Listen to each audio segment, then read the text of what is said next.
Welcome to Resiliency Redefined. I'm your host, Robyne, and I am thrilled to share with you information about resiliency, well-being, performance, education, business, parenting, and everything in between.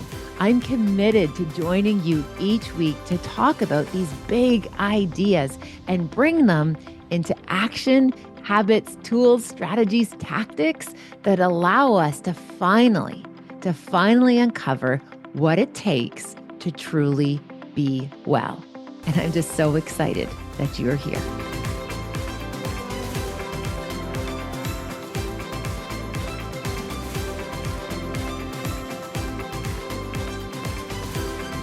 Hey everyone, this is Robyne. I'm so excited that we are back again for this conversation. I do hope wherever you are that this is finding you well, feeling pretty well resourced for what you need to do today. And again, as always, thank you for taking the time to hit play. Again, it's not lost on me out of all of the episodes and things you can be listening to or doing. The fact that you signed in for this, I am very, very appreciative. And so is Apollo. If you happen to see this on YouTube, my faithful little buddy Apollo is here as well. He knows this is going to be just good 20 minutes of some positive energy we're putting in the world. So I'm so happy that you are here. So in our last episode, we took the deep dive into perspective and each of these different realms that I talk about in my work on everyday resiliency, having a different pillar. And today's pillar that I was hoping to unpack with you is all around acceptance. Now, in full disclosure, this is probably one of the areas in human resiliency that I personally struggle with because I think my humanness tends to show. I don't like what I don't like. And sometimes I get so stuck on just trying to make meaning out of things that maybe there's not meaning to be found. And what I mean by that is for a really long time, when I would think about acceptance, in my mind, it was connected with approval. That somehow, if I accept it, it means that I'm okay with it. And the reality, a lot of things that we have to accept in our attempt and our efforts to be resilient requires us to work with things that are outside of our control, work with things that we do not like, that we do not approve of, that we do not want to have to stick handle. Yet, if we want to be able to show up in our lives, the reality is sometimes we just have to do it. And for all intents and purposes, it's the idea of like, you have to embrace the suck, right? There's things that we don't like, bad things are going to happen. We don't agree with it, yet we're willing to work with the pieces. Now, the reason why I think a lot of us, and I know I'm not alone with as somebody who doesn't find acceptance easy, is that many of us subscribe to what's called just world theory. Now, just world theory in psychology and sociology says this: if people do good things, then they should have good outcomes. So if you follow all of those golden rules, if you do all of the things you ought to do, should do, supposed to do, then things are supposed to work out for you because you've done the work. And the opposite is if you are somebody who makes poor choices and are like not treating people well, or perhaps like you're taking advantage of people, if you're dishonest, poor character, then you should have consequences, that you should have like bad things happen to you because of how you show up in the world. So that's called just world theory, that there should be a justice component to how the world works. Now, I don't need to tell you this, you know this. Terrible things happen to good people every single day. People who we would like to think that like karma is like it's on like karma's list somewhere where people ought to have some consequences for like the blast radius of people they leave in their wake. We see it appears that they go through without any consequences. And even like to the point where like right now, for example, in the news, there's a lot about like a famous rapper who has done like just accused of doing these deplorable, horrible things. And then people ask, like, how do they get away with it? Like, how is it that these people are able to do this horrible stuff? Yet on the outside, it seems as if like they get away with it for years. Now, I do think eventually horrible people do have horrible consequences. And maybe we'll never see it, But I wholeheartedly believe there is a component to just world theory that does actually come into fruition. The reality is, it might not just be in this lifetime. It might not be in this exposed way that you see it or know about it. But I do believe the world it does catch up to some people. Okay, so back on track. What just theory does say though is that like we wanted to follow this pattern, or we wanted to like follow this rule where good things happen to good people and bad things might happen to bad people. That doesn't happen. We know that to be true. So, for many of us, we are in this bit of like this, frustration, or we feel this resistance, or, almost this kind of difficulty reconciling the fact that like we did it for the right reasons, yet the outcome doesn't unfold the way we hoped it would.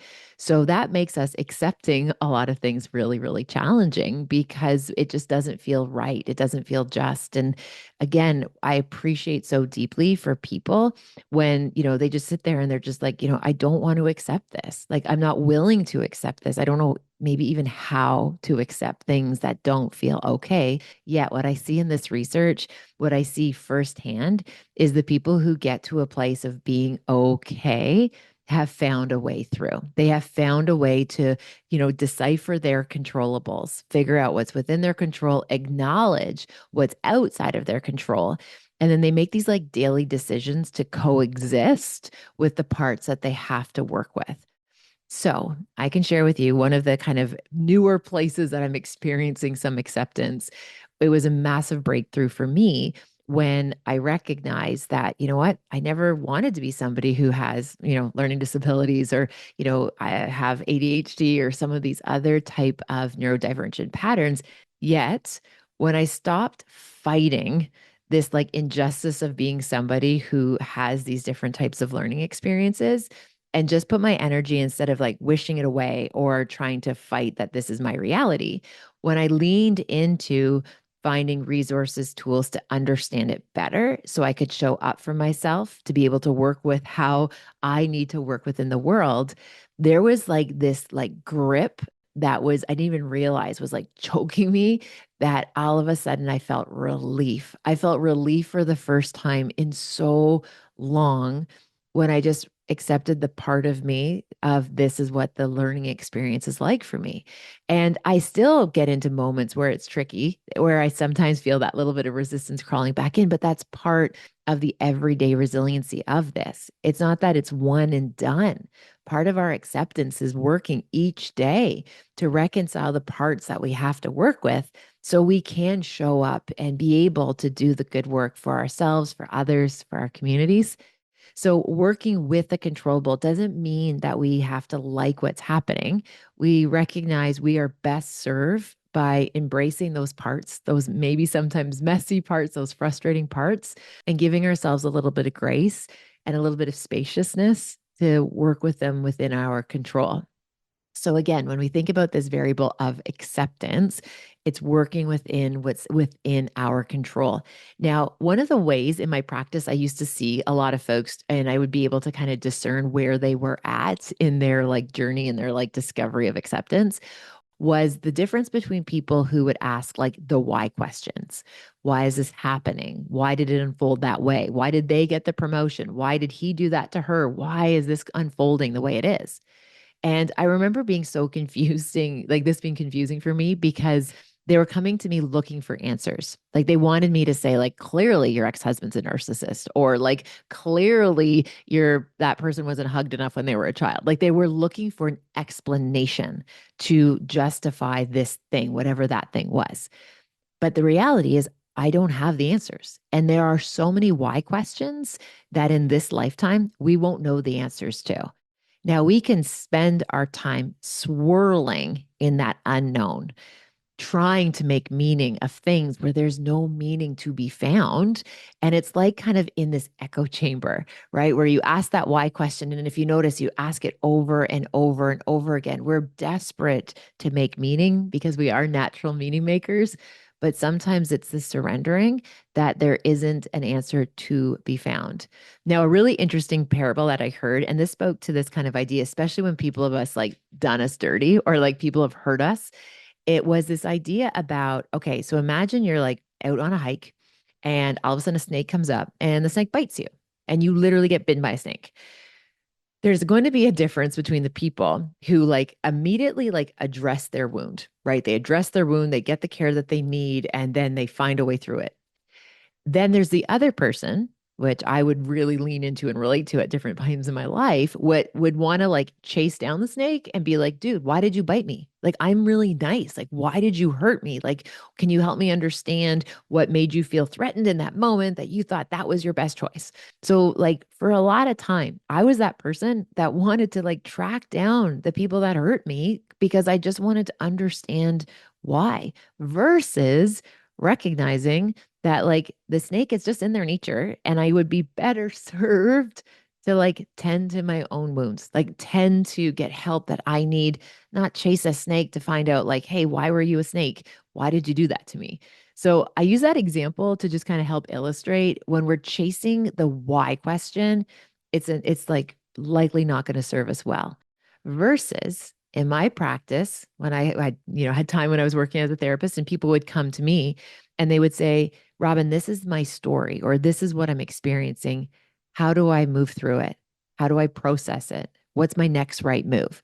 When people are in this like place of like forward thinking, not trying to like make sense of the past, but like looking forward, the energy feels different. And that's not woo woo, it is science. We're energetic beings. All of our cells have these like little receptors. We're constantly picking up energy. And what I noticed is that there was this strength in the person who was wondering, what's my next right move? Where do I go? How do I put this down? Versus the person who would say, like, Robyne, why did this happen to me? My friends, I'm so sorry that some of those big things have happened in your life. And what I'm even more sorry about is probably the fact that you'll never get answers as to why. That hurts. That's hard. And my gentle invitation is to take that why question, write it on a wee piece of paper, fold it up, and tuck it into your pocket, tuck it into your nightstand, tuck it in somewhere, and just recognize in this lifetime, we might never have that knowledge. We might never know why it happened. And that doesn't preclude us from a big, bright future. That we don't need to know that piece of information to be able to move on. We don't need to have the answers to be able to find ways to move forward. So that's that kind of idea of that kind of why question versus the how question. Like, what's my next right move? Now, in the spirit of, again, sharing just lessons that I've learned in the wild, and again, as a mother of three teenagers, a lot of my lessons I learned from the wild come from my children. They're my greatest teachers. I want to share with you this really interesting experience this summer. It was my biggest learning this summer. Like this one piece of information had that thing in my head switch where all of a sudden I saw the world differently. And it was because of something Hunter said to me at a basketball game. Okay, so let me give you a bit of context. So this summer, Jax was playing my youngest, he's the littlest, but he's not the littlest because he's literally like 6'6". My little one, Jax 16, was playing AAU basketball in the US. And one weekend, Hunter and I decided, Hunter's my oldest, he's now 20. We decided that we were going to go to Cincinnati to see Jackson play. Now, leading up to it, it was quite a process to get me to my boys to be able to like get to this experience. Okay. I'd been in New York the day before and I had taken like a flight at like, I think it was like at 5 in the morning. So I landed in Toronto and like literally like Hunter and Jackson picked me up from Pearson and we like drove to Cincinnati. Now, Jackson gets to Cincinnati and we leave him with the team because the team was already there. So we surrender Jackson. I'm so sorry. I'm rambling, but I promise this all has a point. We get Jackson to his people. We take off. Hunter and I do our own thing. So the next day we show up at the venue and we watch the warm up. And Jackson was there. And it's honestly, it's so cool watching your kid do their thing that they love to do. So he's fired up. He's doing his thing. And at the end of the warm up, I noticed he put on his hoodie and his track pants and he went and sat at the end of the bench. And I turned to Hunter and I'm like, why is your brother not playing? And Hunter said, Mom, I literally just got here at the exact same time you do. I have, or did. I don't know why he's not playing. And then I said, I'll go find out. Now, I don't like, I'm sure you can appreciate as a spectator, there's like a line you're not supposed to cross where like the trainers and the coaches and the players are. But I'm Canadian, so I was super polite about it. So I literally was like, excuse me, pardon me, excuse me. And I went to where you're not supposed to go on the other side of the court. I did walk around the perimeter, like, yes. So I'm over there and I reach out and I'm like, Jackson's on the end of the bench. And I'm like, hey, Jax, why aren't you playing? Now, the look on his face, I don't think that was excitement to see me. I think he was like mildly mortified that I was on the wrong side. I wasn't supposed to be there. And then Jackson looked up at me and he said, just very simply, I forgot my away jersey at the hotel room, the coach that I'm not playing. Okay, I don't know about you, but in that moment, like my like problem solver kicked in. I was like, name me, just give me the name of the hotel. I will find a way in. I will make a friend in the front lobby. I will get into your room. I will get you your jersey and you'll be able to play in the second quarter. Like, just give me the information and I will solve this for you. Now, Jax looked at me and said, you can't. No, mom, the coach said I'm not playing. Please go sit down. Okay, I'm feeling big feelings because problem solvers, we do not like to feel helplessness. Like helplessness is like one of the grossest emotions that I do not like to feel. And I was like smack in the middle of this massive moment of helplessness. And I don't want to feel that. I'll take anger, I'll take frustration, I'll take a lot of those hot emotions. Helplessness, it's just this degree of vulnerability, not my favorite. So I take that moment of helplessness. I respect Jack's wishes. I go back to the bench and I sit down. So I am in my feelings and they are big feelings. And I am in a mood in this moment. And then Hunter, my wise 20-year-old, said, hey, mama, can I offer you some advice? Now, I don't know about you. How open would you be in when you're in a mood to take advice from a teenager? Okay. So I was working with this moment to be like, okay, I can listen. I said, okay, Hunter, shoot. And he's like, Mom, I need you to hear this because this is so important. Okay, so now he has my attention and I lean in. I'm like, okay, what do you need to tell me? He said, Mom, this is going to be a bad hour. It's not a bad day. It's not a bad tournament. It's not a bad experience. And I promise you, this is not a bad life. It is just a bad hour. And you just got to sit through it. And mom, I promise you, Jax will never forget a jersey again as long as he lives. Yeah. Hunter Hunter hit me so hard with this perspective and as well as acceptance. And my friends, something that I know to be true, you will absolutely have a bad hour. You're not having a bad day. You are not having a bad life. You're going to have a lot of bad hours. Now, my hope for you is you don't have too many of them. And my other hope for you is you don't let them take away the other parts that are happening in your life that are going really well. Accept that sometimes you're going to have a bad hour. It's going to be awful. You're not going to like it. Sitting in helplessness, sitting in whatever that feeling is, likely won't feel very good. And I promise you, the perspective of of knowing that this doesn't last forever. Even the good times, they don't last forever. And the bad times, they don't either. Things have seasons, things have ebbs and flows. And sometimes just sitting there recognizing we're going to have a bad hour, it just makes it so much more it makes it so much more manageable to navigate it. So when we think about acceptance, we don't have to be okay with every part. And sometimes it might be daily decisions where we have to like find a way to like work with those parts. And you know what? Sometimes a little bit of like avoidance or ignore and override is not a bad thing. I'll give you another quick example just to bring this kind of land this plane. I remember the years after losing my mother, which was the biggest trauma that I could like losing my person was a lot for me. And losing her, how I lost her was just felt so cruel and unfair. But I learned very quickly that, for example, like Mother's Day, I just couldn't even go into a card store. I couldn't even like go into like Shoppers Drug Mart or a drugstore anytime around Mother's Day because seeing Mother's Day cards for whatever reason, it just like was more than I can handle. And so like I just would avoid stores in May because I just wasn't okay.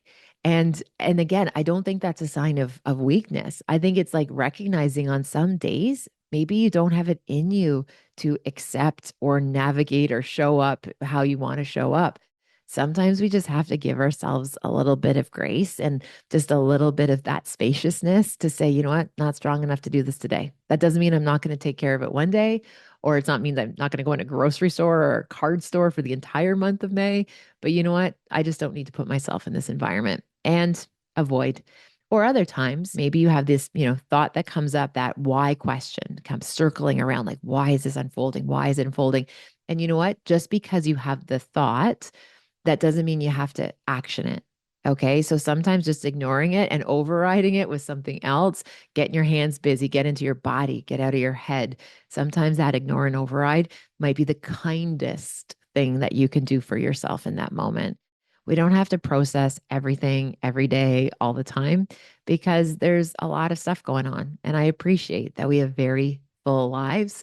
So, yes, when you're feeling well resourced, navigate that acceptance piece. When you're not feeling as resourced, what I see in my work and how I support other people is like, be your own friend in that case and give yourself a bit of a break and not to push yourself where you're not ready to walk. So, you're still here. Another 20 minutes. I am so appreciative. If you are watching this, you would see that we lost Apollo a little while ago. He bolted. Something very exciting was happening somewhere else in the house.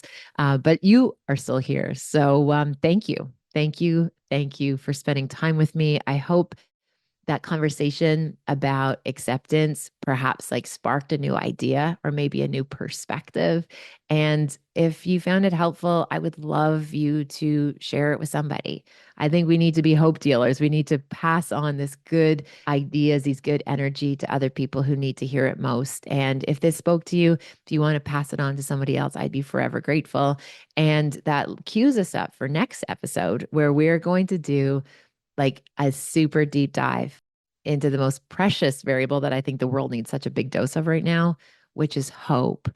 And I'm going to set you up to be hope filled in every season in your life next episode. So please be sure to tune in, join me as we can continue to have these conversations about redefining resiliency. So to each and every one of you, thanks for listening. I'm just so glad that you're here.